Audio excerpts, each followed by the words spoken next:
ஊருக்கெல்லாம் பாட்டு எழுதுற, எனக்கு ஒரு பாட்டு எழுதக்கூடாதானே? அப்ப அவர் சொன்னாரு, "அண்ணே, உங்கள பார்த்தா கொஞ்சம் பயமா இருக்குண்ணே." "என்னடா உனக்கு என்னடா பயம்?" அப்படின்னு. "இல்ல, இல்ல. நான் பார்க்கும்போது நீங்க வந்து வேற மாதிரி இருந்தீங்க. உங்க ஆஃபீஸ்லயே இருந்தேன்.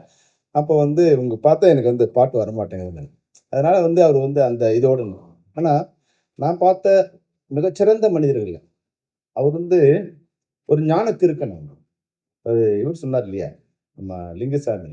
ஒரு கட்டத்தில வந்து அவன் பேசுறதே வந்து கவிதையாவோ, பாடல் வரிகளாவோ, இலக்கியமாவோ, அதுபோல வந்து ஒரு சாபமோ என்னவோ யாருன்னா குறைந்த வயதில இறந்துட்டாங்களோ, அவங்களும் மிகப்பெரிய கவிஞரா இருந்திருக்காங்க. அது பட்டுக்கோட்டையா இருக்கட்டும், பாரதியாரா இருக்கட்டும். அதெல்லாம் நெறைய நாள் வாழ்ந்தவங்கள நான் குறை சொல்ல எடுத்துக்காதீங்க. அவங்களும் கவிஞர் இருந்திருக்காங்க.